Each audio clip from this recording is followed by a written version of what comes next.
Hello friends, Kuldeep sir के नाम से इस यूट्यूब चैनल में आप सभी का हार्दिक स्वागत है, अभिनंदन है। वीडियो की अगली कड़ी में एक नया एमसीक्यू वीडियो लेके आए हैं और जो है वीडियो इम्पोर्टेंट रहने वाला है सभी एग्ज़ाम के पॉइंट ऑफ व्यू से। नॉर्सैट, ईएसआईसी, सीएचओ, बीएफयूएचएस है ना, इसके अलावा निम्हांस, आरआरबी, सभी एग्ज़ाम के पॉइंट ऑफ व्यू से इम्पोर्टेंट क्वेश्चन रहते हैं। तो चलिएगा देखते हैं फर्स्ट क्वेश्चन। सबसे पहला क्वेश्चन क्या है हमारा? तो सबसे पहला क्वेश्चन है, a client is undergo computed tomography. एक क्लाइंट जो है वो सीटी स्कैन के लिए गया अभी और सीटी स्कैन कैसा होना है? एब्डोमेन का सीटी स्कैन करना है, उसका एब्डोमिनल एरिया का, और with oral contrast. Oral contrast का मतलब है कि सीटी जो है वो कॉन्ट्रास्ट सीटी हो रही है ना। सीटी जो हम कर रहे हैं वो कॉन्ट्रास्ट सीटी हम कर रहे हैं, कॉन्ट्रास्ट सिटी कर रहे हैं। और कॉन्ट्रास्ट सिटी कर रहे हैं इसका मतलब है कि हमने यहाँ पे क्या काम मिली है? कॉन्ट्रास्ट मीडियम काम मिली है। तो दो तरीके के सीटी स्कैन रहता है। सीटी स्कैन जो है वो दो तरीके का रहता है। एक होता है कॉन्ट्रास्ट सिटी, एक होता है कॉन्ट्रास्ट सिटी, कॉन्ट्रास्ट सिटी, और दूसरा आप बोल सकते हो नॉन कॉन्ट्रास्ट या सिंपल या प्लेन सीटी स्कैन। अच्छा, अब दोनों में फ़र्क क्या है? तो जो हमारा कॉन्ट्रास्ट सिटी जो रहती है, कॉन्ट्रास्ट सिटी में हम क्या करते हैं? कॉन्ट्रास्ट मीडियम काम में लेते हैं। क्या काम में लेंगे? Contrast medium. कॉन्ट्रास्ट मीडियम का मतलब जो डाई जो होती है, डाई काम में लेते हैं हम, डाई काम में लेते हैं, या आप बोल सकते हो आयोडीनेटेड डाई। आयोडीनेटेड डाई क्या करते हैं? हम काम में लेते हैं। अब यहाँ पे हम क्या कर रहे हैं? ओरल कॉन्ट्रास्ट काम में ले रहे हैं, इसलिए इसको क्या करेंगे हम? ये डाई जो है ये पेशेंट को ओरली क्या करवाना है? स्वेलो करवा देना है, ओरली पेशेंट को पिला देना है ये, है ना। उसके बाद जब ये डाई आप पेशेंट को दोगे तो ये डाई देने से पहले आपका क्या रहेगा? रिस्पॉन्सिबिलिटी रहेगा, है ना।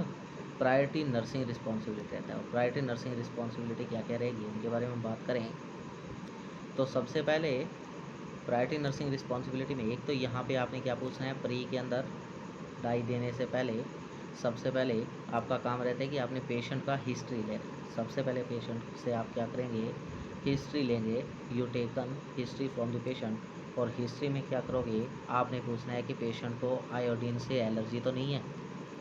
कोई भी आयोडीनेटेड फूड है उससे उसको एलर्जी तो नहीं है? जैसे आयोडीन से एलर्जी ना हो, सी फूड से एलर्जी ना हो, है ना, इन सब्सटेंस से उसको एलर्जी तो नहीं है। अगर उनसे एलर्जी है तो उस कंडीशन में आप डाई इंजेक्ट नहीं करोगे, पेशेंट को डाई नहीं दोगे। इसके अलावा दूसरा और क्या रिस्पॉन्सिबिलिटी है? तो और आपने क्या करना है? उसको बताना है कि जब वो डाई पिएगा, स्वेलो कर लेगा, उसके बाद उसको क्या हो सकता है? मेटालिक टेस्ट आ सकता है माउथ के अंदर। उसको क्या हो सकता है? मेटालिक टेस्ट आ सकता है। और क्या हो सकता है? Flushing of face, flushing of face and warmth of face, है ना। चेहरा गरम गरम लगेगा उसको, रेडनेस हो जाएगी कंप्लीट चेहरे पे। Flushing of face, redness of face and feeling of warmness. और पेशेंट को फील होगा कि उसको कुछ वो जो है काफ़ी ज़्यादा क्या हो रखा है? वार्म हो रखा है। फीलिंग ऑफ वार्मनेस की उसको फीलिंग आएगी। ये सारी बातें आपने उसको प्री ऑप में बता देना है कि अगर ऐसा उसके साथ कुछ हो रहा है तो उसको घबराने का ज़रूरत नहीं है। उसके बाद जब आपने क्या कर दिया? पेशेंट को डाई दे दिया है। डाई देने के बाद उसके बाद आपकी क्या रिस्पॉन्सिबिलिटी होगी? पोस्ट में अगर बात करें तो पोस्ट में आपको पता है कि जो हमारा डाई जो होता है, डाई का काम होता है, डाई जो है इसका इफ़ेक्ट कैसा होता है? तो इसका इफ़ेक्ट होता है डाईयूरेटिक टाइप का। ऐसा इफ़ेक्ट होता है डाईयूरेटिक्स। डाईयूरेटिक का मतलब है जो हमारे यूरेसिस की प्रोसेस है, यानी कि यूरिन का फॉर्मेशन का जो प्रोसेस है, इसको क्या कर दे? 2 गुना कर दे। और जब ये 2 गुना कर देगी तो उस कंडीशन में यूरिन जो नॉर्मली लगभग 1500 ml हमारा डेली का यूरिन आउटपुट रहता है, वो कितना हो गया? 3000 ml तक चला जाएगा। तो जो आउटपुट जो है वो नॉर्मल की तुलना में क्या हो गया? डबल हो गया। और डबल हो गया है तो इस कंडीशन में चांस है कि पेशेंट किस में जा सकता है? डिहाइड्रेशन में जा सकता है। पेशेंट किस में जा सकता है? डिहाइड्रेशन में। तो इसलिए आपका यहाँ रिस्पॉन्सिबिलिटी रहता है कि आपने पेशेंट को डिहाइड्रेशन में नहीं जाने देना है, यानी कि आपने क्या काम में लेनी है? हाइड्रेशन थेरेपी देना है पेशेंट को। क्या देना है? Hydration enthalpy. पेशेंट को क्या करें, हाइड्रेशन थेरेपी दें, ताकि पेशेंट को क्या ना हो जाए, डिहाइड्रेशन ना हो जाए। अच्छा, अब बात करें तो हमें पता कैसे लगेगा, है ना, कि पेशेंट डिहाइड्रेशन में चला गया है। तो डिहाइड्रेशन का पता लगाने के लिए, डिहाइड्रेशन का पता कैसे चले, तो डिहाइड्रेशन अगर हो गया है या पेशेंट डिहाइड्रेशन की कंडीशन में चला गया है, तो पेशेंट का जो ओरल म्यूकस मेम्ब्रेन है, पेशेंट का ओरल म्यूकस मेम्ब्रेन जो है वो क्या हो जाएगा, ड्राई हो जाएगा। क्या हो जाएगा, ड्राई ओरल म्यूकस मेम्ब्रेन, यानी कि पेशेंट को क्या लगेगा, ड्राई म्यूकस मेम्ब्रेन हो जाएगी। इसके अलावा पेशेंट जब क्या होगा, 3 स्टेज होती है डिहाइड्रेशन की, एक होता है माइल्ड, एक होता है मॉडरेट और एक होता है सीवियर। तो माइल्ड कंडीशन होगी, तो माइल्ड और मॉडरेट दोनों कंडीशन में पेशेंट को काफ़ी ज़्यादा क्या होगी, थ्रस्ट का सेंसेशन होगा। माइल्ड और मॉडरेट डिहाइड्रेशन की जब भी कंडीशन होगी, 3 कंडीशन में पेशेंट क्या होगा, काफ़ी ज़्यादा थ्रस्टी फील करेगा, काफ़ी ज़्यादा थ्रस्टी फील करेगा।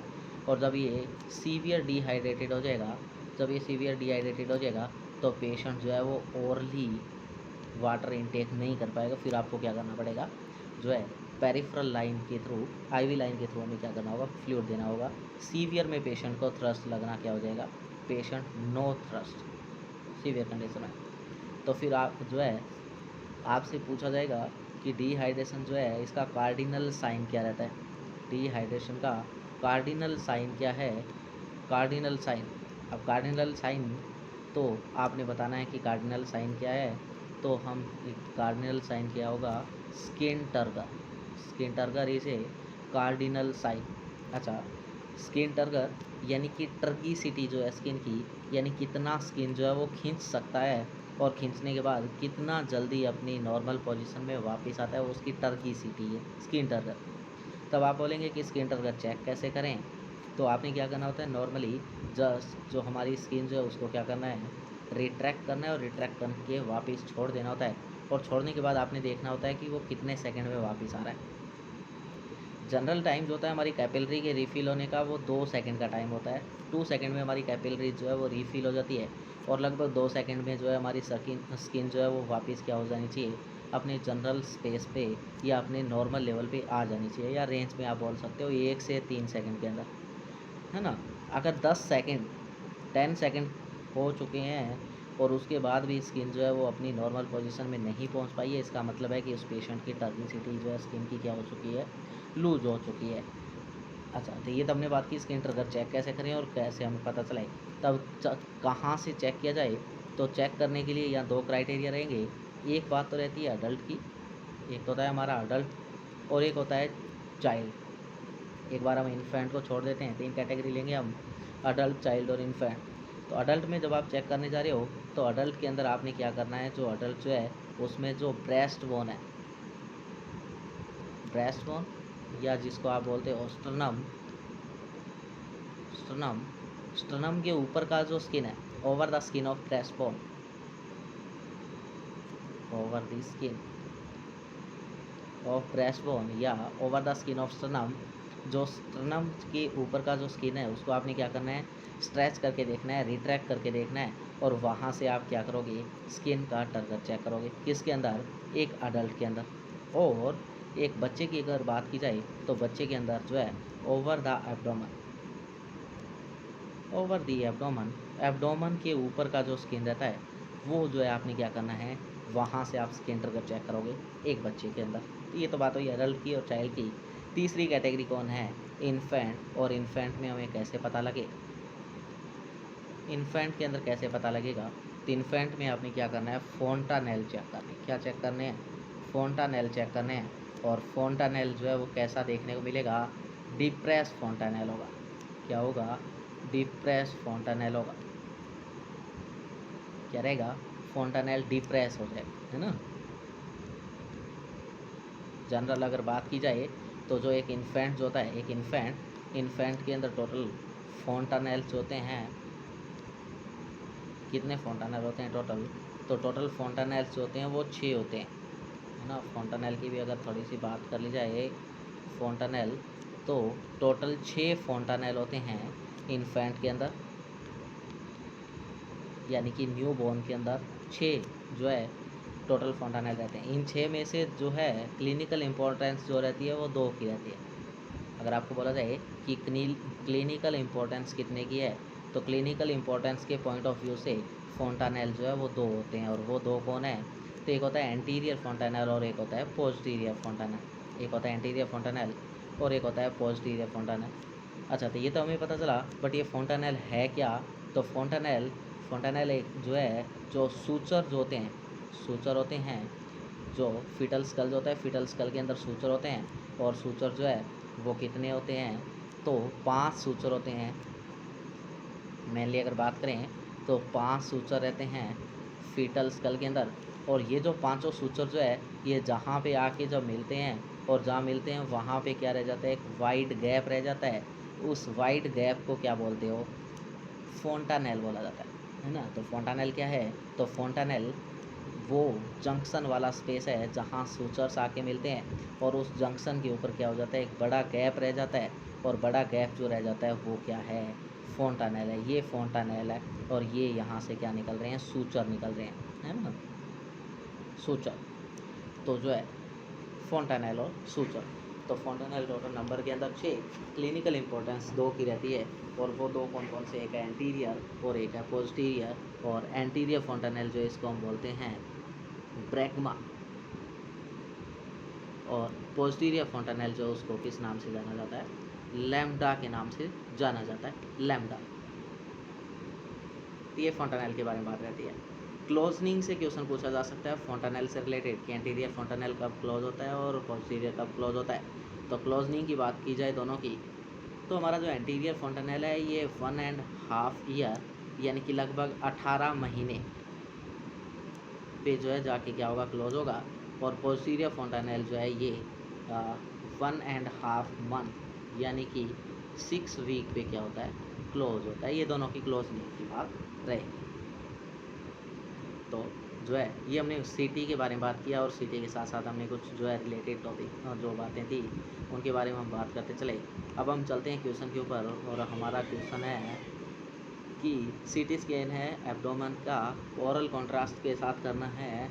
और नर्स क्या कर रही है? प्री प्रोसीजर क्या इंस्ट्रक्शन देगी, है ना? नर्स क्या इंस्ट्रक्शन देगी pre procedurally? The nurse instruct the client to take which action in pre procedure period. और प्री प्रोसीजर पीरियड के अंदर नर्स को क्या एक्शन लेना है, ये बात हमने बतानी है। क्या इंस्ट्रक्ट करना है उस पेशेंट को।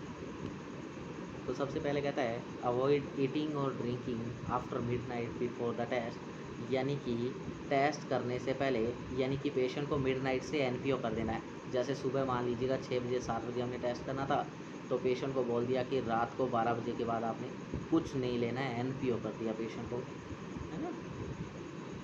दूसरा कहता है limit self to only 2 cigarette on the morning of the test. यानी कि टेस्ट करने से पहले सुबह सुबह 2 सिगरेट पी सकते हो तुम, उसके ज़्यादा नहीं पीना है ना। तो ये तो आप कह ही नहीं सकते, ये तो 2 नंबर बात तो गलत हो गया बिल्कुल। थर्ड कहता है have a clear liquid breakfast only on the morning of the test. यानी कि मॉर्निंग में टेस्ट करने के लिए जाएंगे उससे जस्ट पहले थोड़ा सा पहले आप लिक्विड ब्रेकफास्ट ले सकते हो। ऐसा नहीं करेंगे क्योंकि अगर पेशेंट को कुछ खाने पीने को दिया तो पेशेंट को डाई की वजह से वॉमिट हो सकता है। और वॉमिट हुआ और उसने अगर कुछ खाया भी है तो वो एस्पिरेट कर सकता है। तो ये बात गलत है। Take all routine medication with a glass of water on the morning of the test. एक गिलास पानी का भरना पूरा का पूरा, और उसके साथ साथ जितनी भी तुम्हारी रूटीन मेडिकेशन चलती है वो सारी ले लेना, है ना। तो ये बात भी हम नहीं करेंगे। हल्के से पानी के साथ थोड़ा सा 1 सिप ऑफ वाटर के साथ में आपने क्या करना होता है? मेडिसिन लेना होता है। तो ये बात भी हमारी गलत रहती है। इसलिए हमारा जो आंसर रहेगा वो क्या है? फर्स्ट। और फर्स्ट आंसर है, यानी कि पेशेंट को रात को 12 बजे के बाद आपने क्या कर देना है? एनपीओ कर देना है। That is a right. Next चलते हैं हम नए क्वेश्चन की तरफ। सेकंड क्वेश्चन हमारा,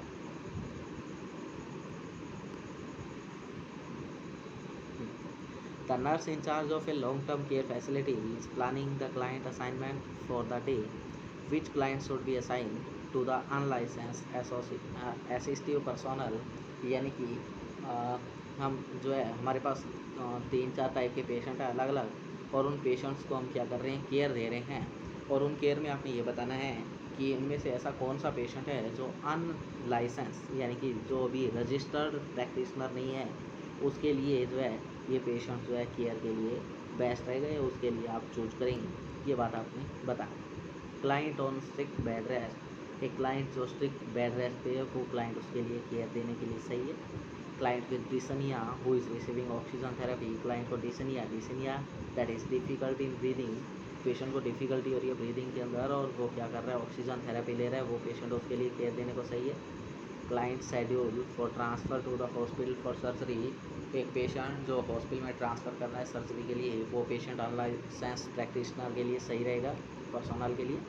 या client with A gastrostomy tube, यानी कि डायरेक्ट स्टमक के अंदर फीडिंग ट्यूब प्लेस किया गया है और उसको प्रत्येक 4-4 घंटे से हम फीडिंग दे रहे हैं, वो पेशेंट उसके लिए जो है वो केयर देने के लिए सही रहेगा। तो आपने बताना है कौन सा पेशेंट उसके लिए केयर देने के लिए ज़्यादा बढ़िया है। तो अगर ऑक्सीजन थेरेपी वाला है तो जो है ऑक्सीजन थेरेपी है विद डिसनिया वाला पेशेंट है तो इसको आपने लगातार क्या करना है, मॉनिटर करते रहना है। और आप इसको क्या है, अनलाइसेंस प्रैक्टिशनर को आप इसको केयर के लिए नहीं सौंप सकते, तो ये बात गलत हो जाती है। तो तीसरा ऑप्शन जो है हमारा कहता है क्लाइंट शेड्यूल, यानी कि सर्जरी के लिए हॉस्पिटल में शिफ्ट करना आपने, तो ये काम जो है ये अनलाइसेंस एसोसिएटिव पर्सोनल का नहीं है। और ट्यूब फीडिंग आपने देनी है उसको, तो हो सकता है उसको अच्छे से पोजीशन के बारे में नहीं पता हो और पेशेंट को क्या करवा, पेशेंट को अगर अच्छे से पोजीशन नहीं दिया गया तो पेशेंट को वॉमिट हो सकता है और वो बाद में क्या कर सकता है, एस्पिरेट कर सकता है, तो ये भी उसके लिए सही नहीं है। हाँ, पेशेंट जो है वो स्ट्रिक्ट बेड रेस्ट पे है, ये पेशेंट जो है उसकी केयर के लिए बेस्ट है, ये आप अनलाइसेंस पर्सोनल को केयर के लिए दे सकते हो, चूज कर सकते हो। तो A is a right answer. Next, एक क्लाइंट एडमिट हुआ है हॉस्पिटल में, डायग्नोस हुआ urethritis, inflammation of urethra, urethra का इन्फ्लामेशन है, पेशेंट को यूरिथ्राइटिस के साथ में पेशेंट हो। और इन्फेक्शन जो है, इन्फेक्शन इन्फ्लामेशन जो है वो होने का कारण कौन है, तो कारण है chlamydial infection. Nurse should implement which precaution to prevent contraction of the infection during care, यानी कि नीचे दिए गई कौन सी प्रिकॉशन जो है, यानी कि नर्स इन्वॉल्व करेगी इन्फेक्शन से प्रिवेंट करने के लिए केयर के दौरान। Enteric precaution, contact precaution, standard precaution, या wearing gloves and a mask. तो नर्स को इससे प्रिवेंट होने के लिए कौन से जो है प्रिकॉशंस काम में लेने हैं, तो क्या करना होगा, स्टैंडर्ड प्रिकॉशन क्या करनी है होगी, काम लेने होंगे standard precaution. Next, quinapril hydrochloride is prescribe as adjunctive therapy in the treatment of heart failure. Heart failure का एक पेशेंट आया है और हार्ट फेलियर के पेशेंट में आपने क्या करना है, फिनाप्रिल मेडिसिन जो है वो क्या करनी है, जो है हार्ट फेलियर के ट्रीटमेंट में दूसरी मेडिसिन के साथ में आपने ऐड किया है। After the administering of first dose administer के बाद में एडमिनिस्टर करने के बाद में नर्स को क्या करना है, पेशेंट को मॉनिटर करना है। और मॉनिटरिंग में कौन सी चीज़ जो है वो प्रायोरिटी पर रखेगी, तो weight, urine output, lung sound या ब्लड प्रेशर, तो कौन सी चीज़ जो है वो क्या रहेगी, प्रायोरिटी पे रहेगी, तो क्विनाप्रिल। क्विनाप्रिल ये उसी कैटेगरी जो है, क्विनाप्रिल ड्रग जो है ये एनालाप्रिल जो हमारी मेडिसिन की जो कैटेगरी रहती है एंटी हाइपरटेंसिव ड्रग्स के अंदर आती है ये, है ना, क्विनाप्रिल। या इसके दूसरी अगर मेडिसिन की बात की जाए तो एनालाप्रिल, कैप्टोप्रिल, ये मेडिसिन जो है इस कैटेगरी की रहती है ना। ये जो मेडिसिन है इनका एक साइड इफ़ेक्ट रहता है और ये साइड इफ़ेक्ट जो है ये क्या करती है, जो है पेशेंट में हाइपोटेंशन करती है, क्या करती है, हाइपोटेंशन करती है। और अगर आप क्या कर रहे हो, हार्ट फेलियर वाला पेशेंट है और हार्ट फेलियर यानी कि इसका हार्ट तो पहले ही फेल है, फेलियर का मतलब है कि वो अच्छे से काम नहीं कर पा रहा है ना, और ये पहले से फेल है और उस कंडीशन में आप उसको क्या कर रहे हो, क्विनाप्रिल मेडिसिन दे रहे हो। तो क्या है कि आपने उसका जो ब्लड प्रेशर जो है, बीपी जो है उसको क्या करना है, प्रायोरिटी पे रखना है, ताकि क्योंकि इसका साइड इफ़ेक्ट भी क्या है, हाइपोटेंशन कॉज करता है, इसलिए आपने ब्लड प्रेशर को प्रायोरिटी पे रखना है। हार्ट फेलियर जो होता है इसका ड्रग ऑफ चॉइस जो है वो डिजॉक्सिन रहता है। हार्ट फेलियर का ड्रग ऑफ चॉइस कौन रहता है, डिजॉक्सिन रहता है। Digoxin is a cardiac glycoside drugs, digoxin जो है ये कार्डियक ग्लाइकोसाइड ड्रग है। कार्डियक ग्लाइकोसाइड्स है, कार्डियक ग्लाइकोसाइड, है ना। इसके अलावा डिजॉक्सिन के बारे में काफ़ी क्वेश्चंस पूछे जाते हैं नर्सिंग रिस्पॉन्सिबिलिटी से रिलेटेड, थोड़ा सा देख लेते हैं डिजॉक्सिन को। डिजॉक्सिन डिजॉक्सिन डिजॉक्सिन जो है ये हमने अभी अभी बात की कि ये क्या है, कार्डियक ग्लाइकोसाइड रहती है।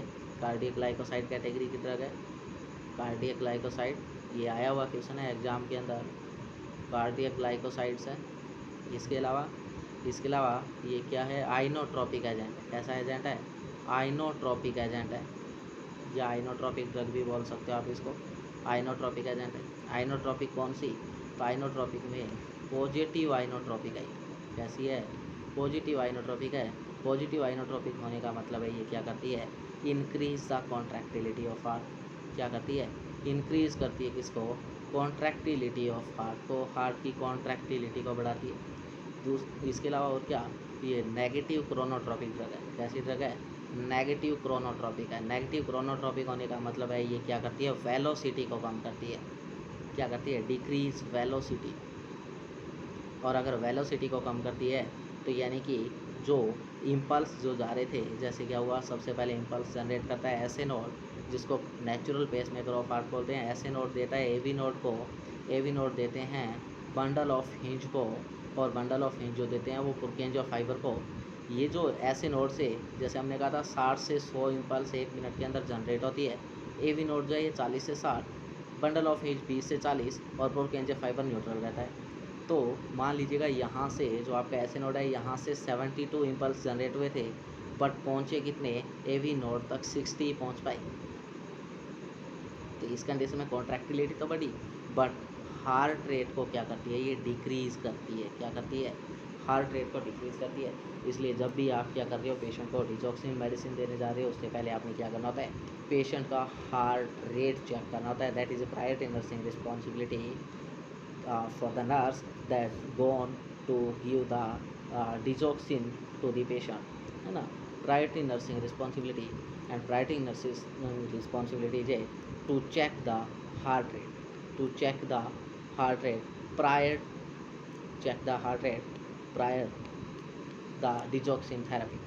और हार्ट रेट, या आप बोल सकते हो पल्स रेट, है ना, या आप बोल सकते हो पल्स रेट। और पल्स रेट में बात करें तो कौन सी पल्स आपने चेक करनी है, रेडियल नहीं, ब्रेकियल नहीं, एपाइकल पल्स चेक करनी है। Apical pulse, apical pulse that is also called maximum impulse pulse, that is also called maximum impulse pulse, centre pulse, है ना। चेक करने के लिए आपको स्टेथोस्कोप का जरूरत पड़ेगा। स्टेथोस्कोप की सहायता से आप इसको क्या करोगे, चेक करोगे with the help of stethoscope. ये आपने क्या करना चाहिए, हार्ट रेट चेक करने के। अच्छा, तो कितने से कम आए तो ना दें। तो अगर एक अडल्ट की बात करें, अडल्ट, तो अडल्ट के अंदर अगर 60 से कम है, 60 से कम है तो विद होल्ड कर देना है डोज को, विद होल्ड। अगर चिल्ड्रन की बात करें तो less than 70, then withhold the drug. और अगर बात की जाए इन्फेंट की, तो इन्फेंट में अगर 90 से 110 उससे कम आ रही है तो विद होल्ड कर देना है ड्रग को।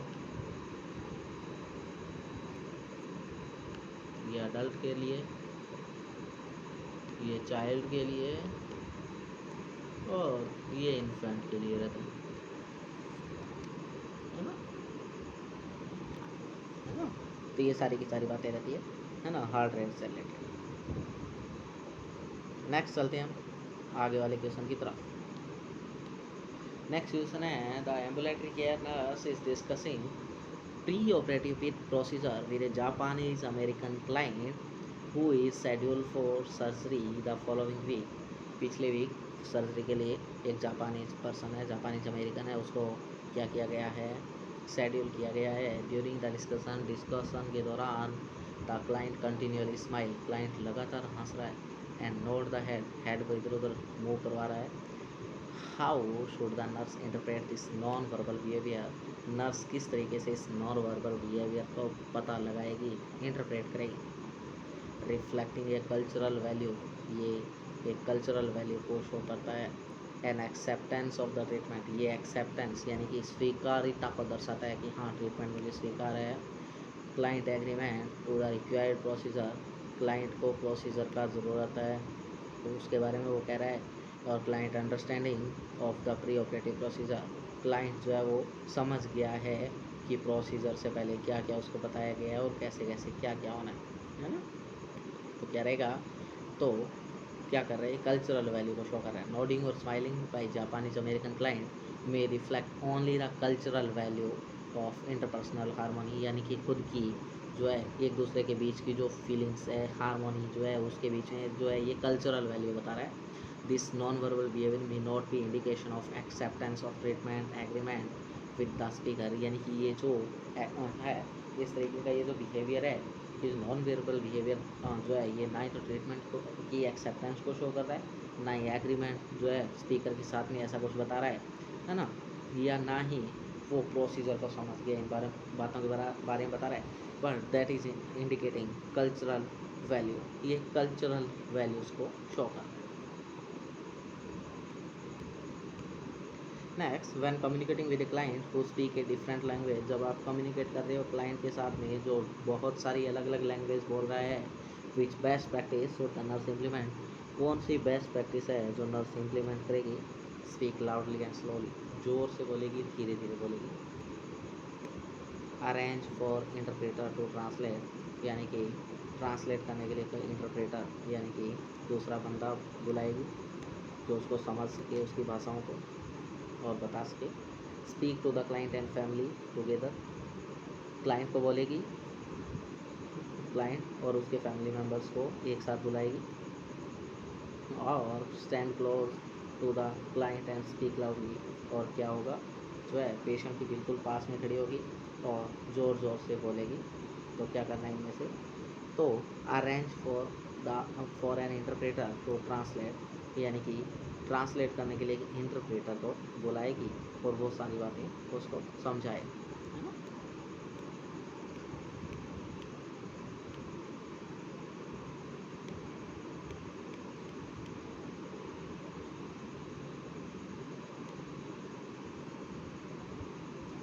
तो ये आज का हमारा वीडियो था।